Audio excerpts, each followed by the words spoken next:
especially, I mean, the biggest resistance is of course the production manager. Production manager is only work. You have to employ one person, or at least half a person, who handles all this, who handles the waste separation, who changes, who's responsible for the green side of the production. And so it's cost. And also, if you want to go with your catering, if you want to buy bio products, it's about 20% more or 25, 30% more. Of course, that's what the caterer says, you know.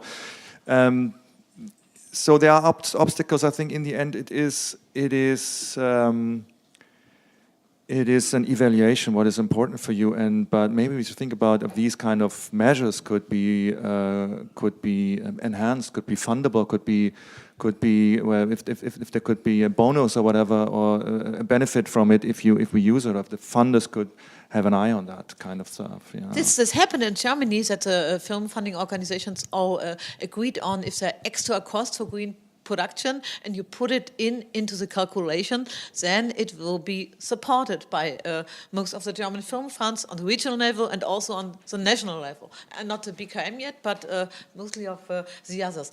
But Birgit, I wanted to say, this is what actually made it very popular in Italy, because both Sardinia and Trentino started giving 5 points out of 100 in the evaluation process, and turning, you know, the choice into actually higher bonuses for expenditures. It's a good attraction for all producers, because it's not a, you know, it doesn't make a big difference if your extra cost is actually being covered. And I think this is where local funds have really can work, because the money is there for these kind of resources. The point is to anticipate it and trying to get the funding from those you know, environmental or energy bodies that are already in the regions for sure, and sometimes even at the national level. And great, was it an issue at Sky, at Sirius, the costs? They were very supportive, but when it came down to the costs, it was also difficult. But we focused a little on they had to pay more for some things, but they got things back also because we reduced other things, and we try to make it cheaper. Sustainability doesn't mean that it has to be very expensive in every thing. But I also think that it would be very important to make this double calculation on where you spend more and where you save. I also find that going green, in a way, it's a good way to have a high level of democracy on a set, because some, for example, I mean, it was very nice for me to have a discussion with the agent of our actors, saying that we couldn't grant in the contract a single car for each actor, because we were,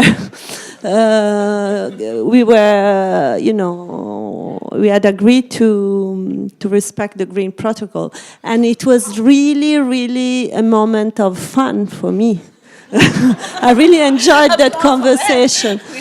We became the bad cops in that one. And of course, and then normally, you know, because of course when, I mean, we had two wonderful actresses, Alba Rohrwacher and Valeria Golino, and when you talk to them, it's clear for them that it's super fine that they share cars.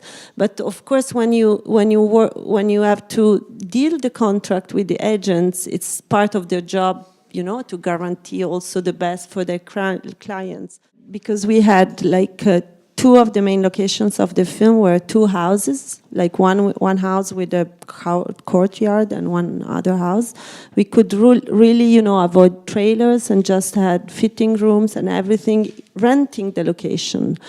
So, you know, there are many, and sometimes you can rent a flat, which is very close to where you work. And in the end, you know, it depends, because if you have to do it in New York, I don't know, it's very expensive, but if you have to rent a flat in Cabras, it's much cheaper than renting the trailers.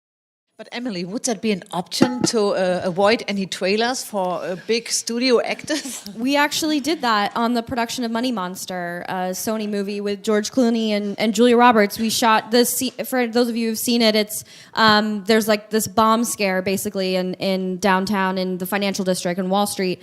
So we shot for days orchestrating these like massive stunts, and we put there were no trailers. The actors were in hotels because it was easier to put them in hotels than it was to put trailers on Wall Street. So in certain scenarios, absolutely it's possible, but you have to have the creative team, a location manager, a production manager who's willing to think creatively, and again, empower them to make those choices. Yeah.